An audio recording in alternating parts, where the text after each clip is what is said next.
skits. So you're rapping with positivity, you're spreading awareness, and now you add in the skit into your awareness, your raps. You dropped your first skit. How did it make you feel, man? Like, what was the rush on social media? Like, what was you doing? Because before you get in tune, right? Dropping the skit and getting 100,000 views is like, yo, we got our first 100,000. Yeah. We made it. Yeah. You know, we made it on the charts, man. So tell us about what was that rush, that feeling. And before you get into that, give us the details on how you were creating your skit. That's a good question. So, just like I said, speaking my truth, I feel like that's what I was missing this whole time. Sometimes God put the, he put the picture right in front of you. Sometimes you just gotta see it. Some people gotta see it to believe it. But I feel like that very first skit, I feel like this is my moment to really be who I want to be. This is my moment to really show the people for who I really is. And I feel like when I was doing it, before I even took it to the skits, I was just giving them freestyles, testing it out, 30 seconds, trying to see if they was going to buy it. Maybe me being myself ain't really too cool.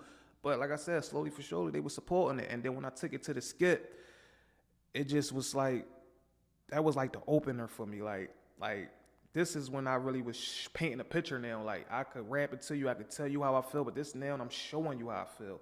And this was the very first skit we did where you had like two guys just randomly walking across each other, bumping each other, in the everyday basics, what you looking at, pulling a gun out. And this is how I want to show people how I feel about it. Like, do I condone it? Do I rap about it and say this is gangster? Or do I really step in between and tell them, I don't condone this. I don't think this cool. I never thought this was cool. I feel for this person. You feel me? Come on, put the guns down. This is how we should be moving. And the response it got, it was just crazy. Like, to be somebody that just was putting out videos that barely was making hitting 1,000 views. This video took off, I think it's like almost 600,000 now. It was just numbers I couldn't even put together in my head. But what I felt, though, they was accepting me. I ain't really look at the views. I ain't really get hype about that. I felt like I was being accepted for being who I wanted to be, rapping about what I wanted to rap about, and it worked. And then the first thing I did was, when my homies, yo, you ain't see your video? You ain't see this, baby, man? I said, no, I'm not worrying about that. Let's do it again. Like, it was to the point I was not checking notifications. I didn't want to hear what they was talking about because I knew if you was watching, you cared. And I didn't care about the comments. I didn't care about none of that. I said, let's do another one. And that's how I carried it. That motivated you because sometimes people get caught up in the moment. Yeah, it's like, even with a pure heart, it's still exciting. Hell yeah, it's like, you're looking at a person with a million followers, and you're like, yo, damn, I wish I can have that, I wonder how right? They feel like. And for you to say, nah, we got to jump on it. We got to keep spreading awareness. Because that was that video was the very first video where I noticed you. Wow. Guy walking, like you said, bumped each other. Wow, and then but you forgot to tell them, you paused them. Yeah. Like, they paused. So they didn't, so the video was more to it than just saying, we bumped each other. It was like, the minute they threw their hands up, it was a pause moment. And you hopped right in there and you start rapping and breaking down the visual like that through your poetry, through your raps, and letting people see the visual.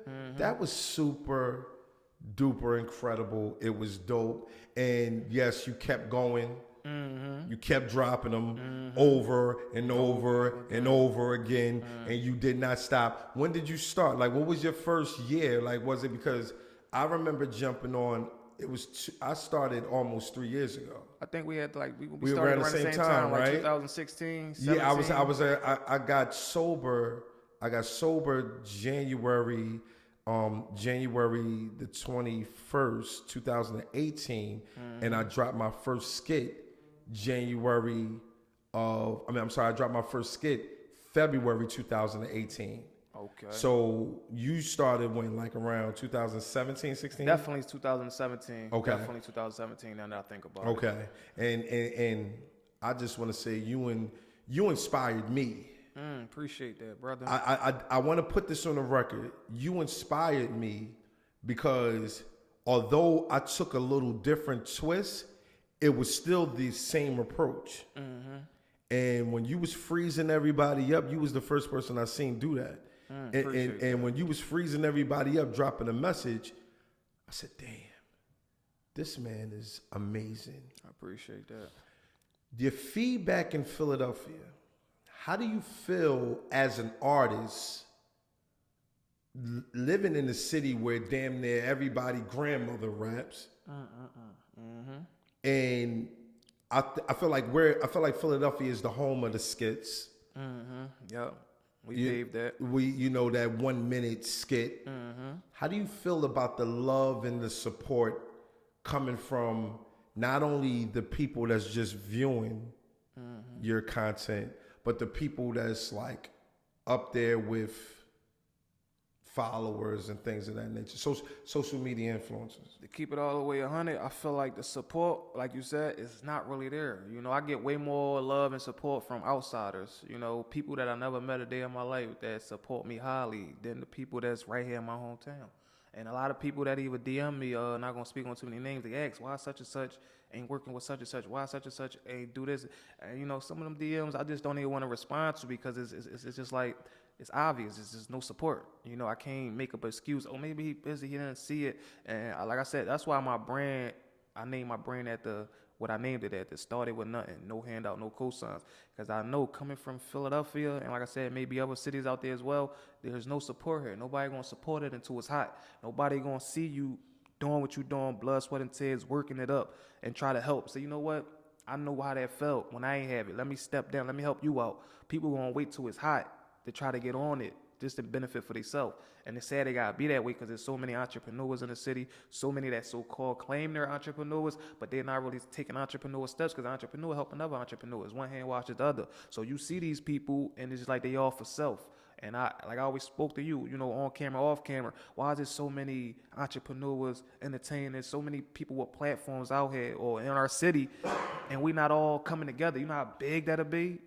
Reaching each other platforms, building with each other and all that. But it's like we from a city where it's just selfishness and people won't support it until it's hot. I always tell people, right, for upcomer influencers, for people that don't know the difference, support, everybody may not deserve support because a lot of people play around a lot. That's true. Right? Like, it's like, okay, I see you doing one thing one day, right? And then the next day you turn around and you up there doing total opposite of what you was talking about and you wanted me to support. And that do mess That's up. not going to happen. That messes up. That's number one. Number two, when you see a person, everybody don't have to like your content either, though. That's true. Right? Like, a lot of people don't have to like everything you put out. I mean, like, I love Kobe. R.I.P. Kobe, but Rest in peace to Kobe. I can't like every shot that he take. Exactly. Right? So the point that I'm trying to make is this, right?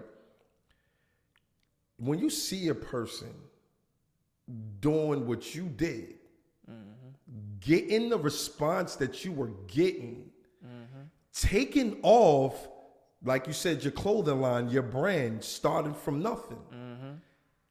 You have no choice. The people are telling the entrepreneurs, the big influencers, support this man, support this woman, because they were building from the ground up. That's facts. With no help. Now, have you ever had, and that's just to let people know, like, if you see a person going as hard as Fis Banga was going and going, listen, give that man some support. Get behind it, Get behind it. They wait till it's too late. Don't wait till it's too late, because we live in an aggressive city called Philadelphia. Yeah, nobody surviving. Like, we talking about the second most homicides in the United States of America behind Chicago.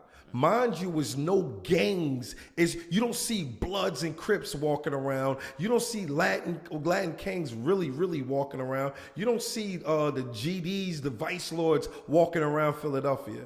This is just the land of the brave. Yeah. So if you see a person doing what they got to do, listen, the number speaks for itself with Fis Banga. Jump behind it. Get behind it.